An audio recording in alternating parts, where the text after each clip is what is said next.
Sebelum nonton jangan lupa di like dan subscribe terlebih dahulu, terima kasih Blenger Mania. Cerita dimulai, ketika seorang jenderal besar Kekaisaran Han yang bernama Dong Zhuo sedang melawan pemberontak. Di awal, pasukan Dong mampu menghabisi pasukan pemberontak Turban Kuning dengan mudah.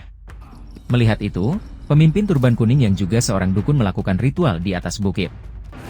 Ia menutup ritual dengan menyemburkan asap putih ke arah medan perang di bawahnya. Seketika, pasukannya yang menghirup asap itu berubah menjadi lebih beringas. Pasukannya Turban Kuning menjadi tidak merasakan sakit ketika terluka dan terus menyerang pasukan Dong. Sementara di sisi bukit lainnya, ada 3 orang yang terikat sumpah saudara sedang memantau jalannya perang. Dong Zhuo pun mulai ditarget, dan seorang pemberontak menggigit kaki kudanya. Para pasukan pemberontak terus berdatangan hingga bertumpuk dan terseret kuda Dong. Di saat itulah, saudara kedua yang bernama Guan Yu datang dan menolong Dong Zhuo. Saudara ketiga yang bernama Zhang Fei pun ikut menyerang para pemberontak. Sementara, kakak pertama mereka yang bernama Liu Bei sedang mengarahkan panah kepada pemimpin pemberontak. Anak panahnya melesat cepat dan tepat mengenai pemimpin pemberontak yang gagal menepisnya. Liu Bei segera naik ke atas menusuk kaki pemimpin itu dan menendangnya hingga terguling ke medan perang. Di bawah, pemimpin pemberontak langsung disambut oleh Guan Yu yang menendangnya hingga terpental. Pemimpin pemberontak pun akhirnya menyuruh mundur pasukannya dan kabur. Setelah itu, utusan Dong Zhuo menemui 3 bersaudara ini untuk berterima kasih. Saat ditanya jabatan, Liu Bei menjawab mereka tidak punya dan bertindak atas kehendak sendiri. Mendengar itu, Dong Zhuo tidak bersimpati lagi pada mereka dan pergi. Guan Yu pun cukup kesal dan menyesal telah menyelamatkan Dong Zhuo. Sementara di istana, Dong Zhuo mencoba menghasut Menteri Situ agar setuju melengsarkan mendiang anak kaisar.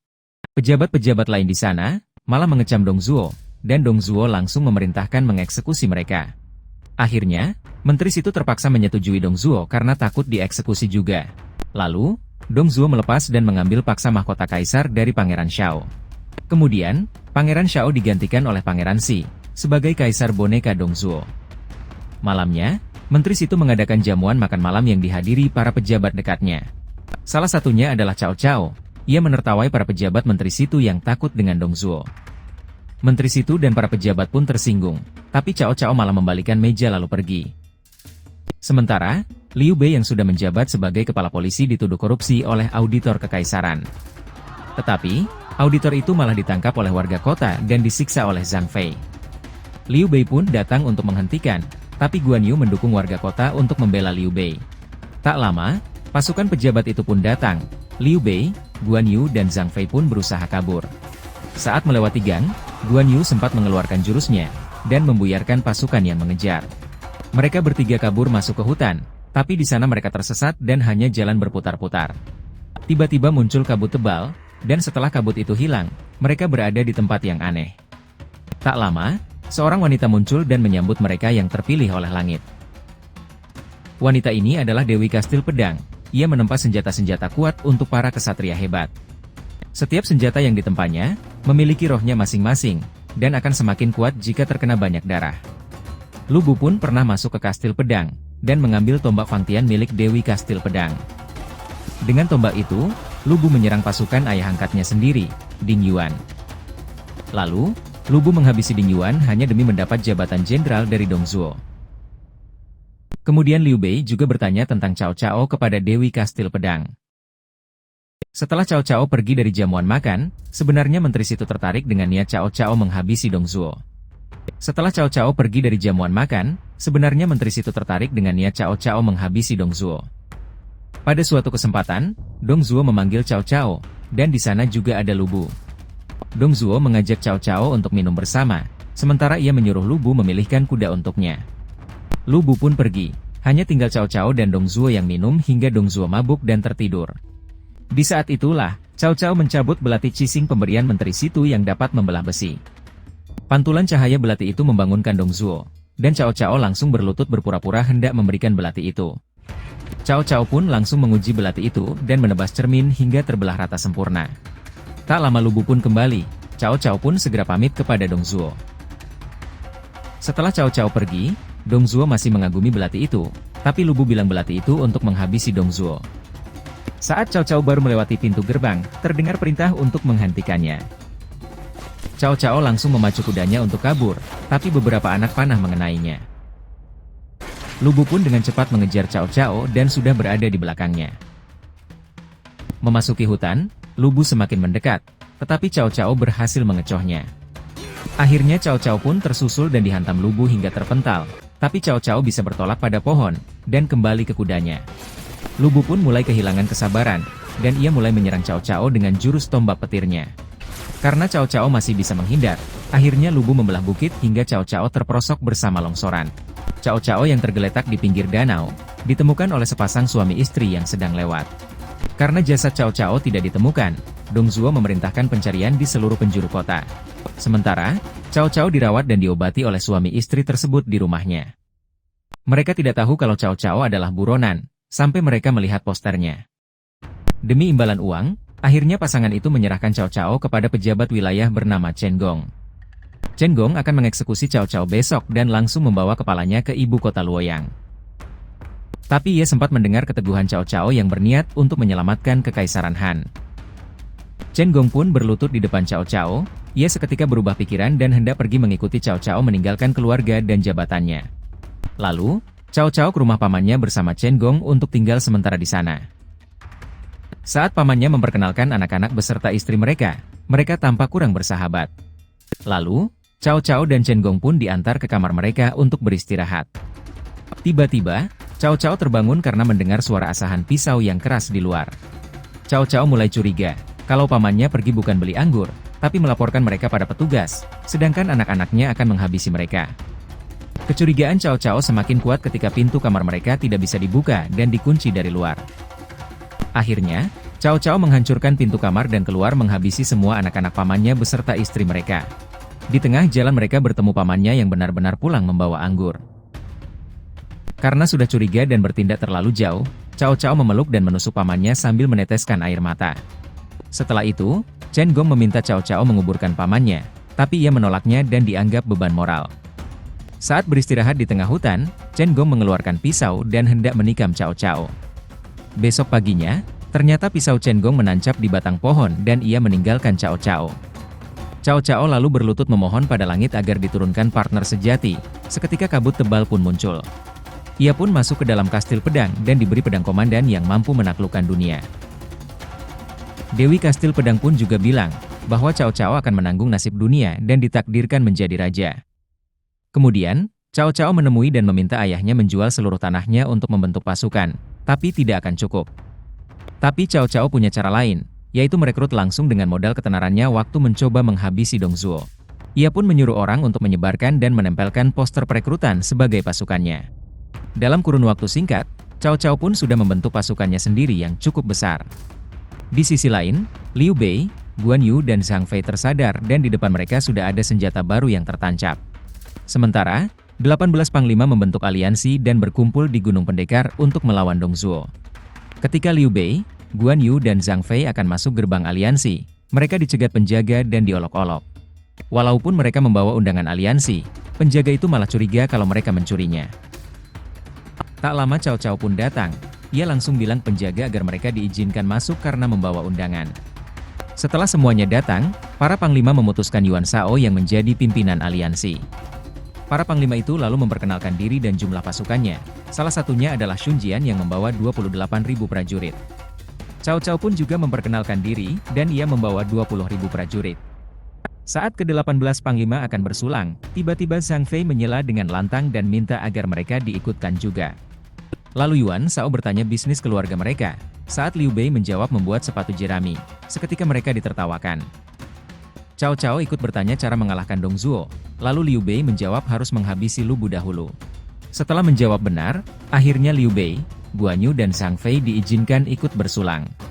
Sementara, Dong Zhuo pun mendengar kabar aliansi yang akan mengepung ibu kota.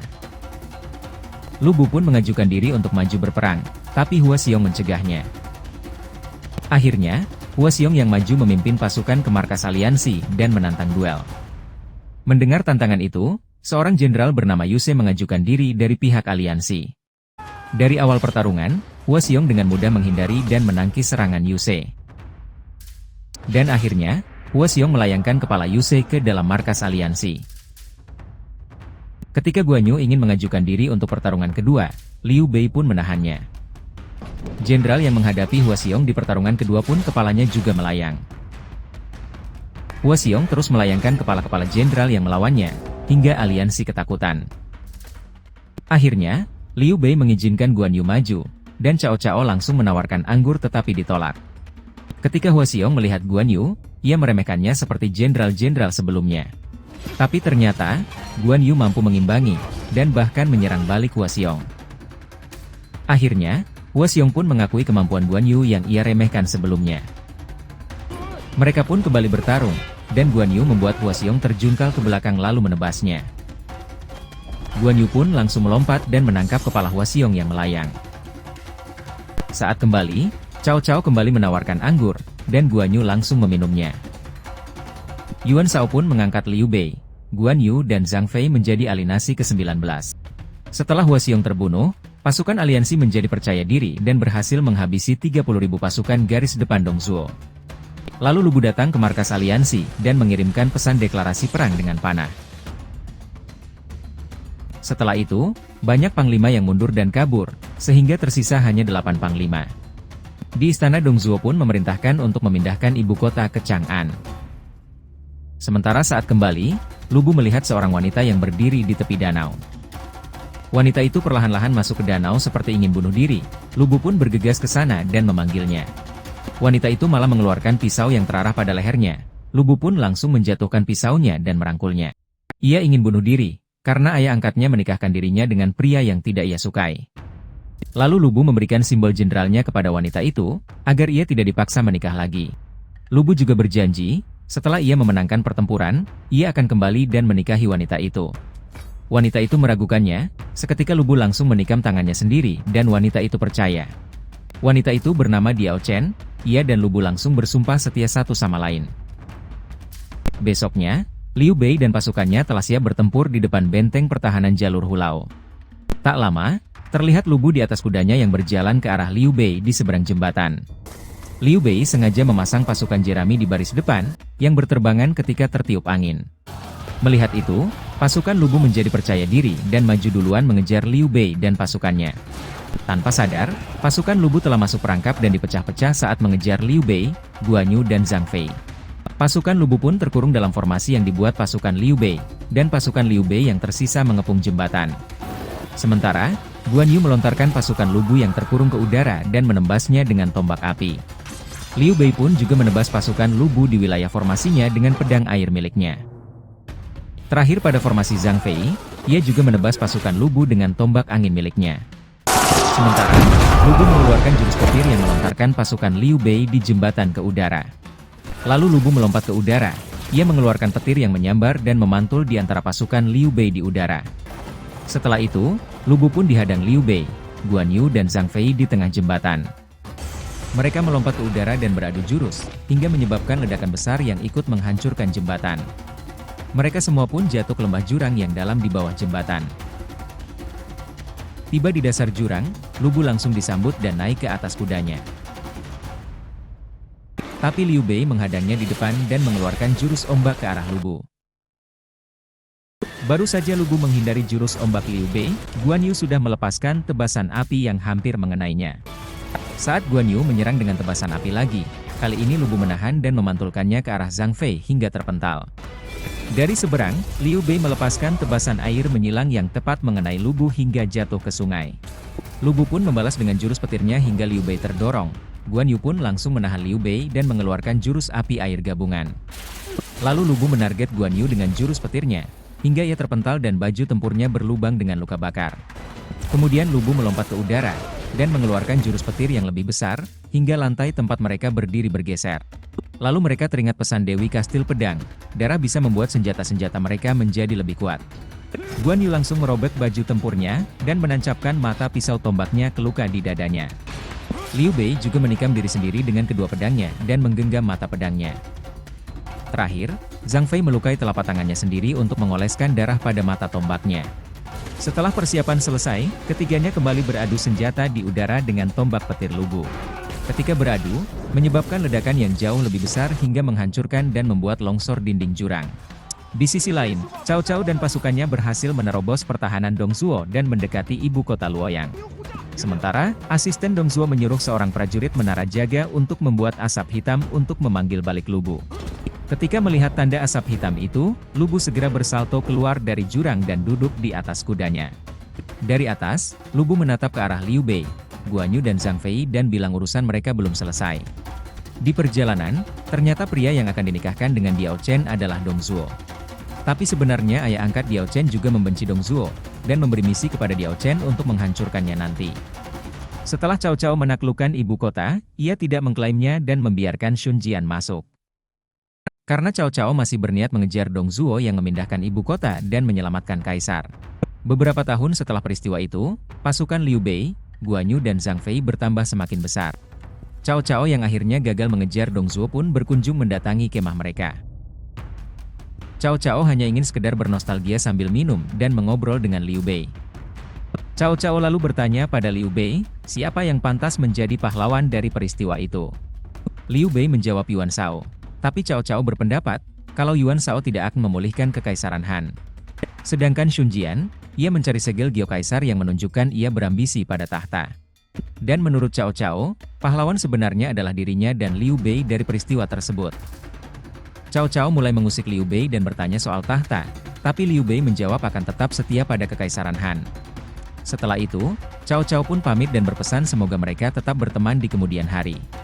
Lalu Liu Bei menjawab dengan tegas, selama Cao Cao juga masih setia dengan kekaisaran Han, mereka akan terus berteman, dan cerita pun selesai.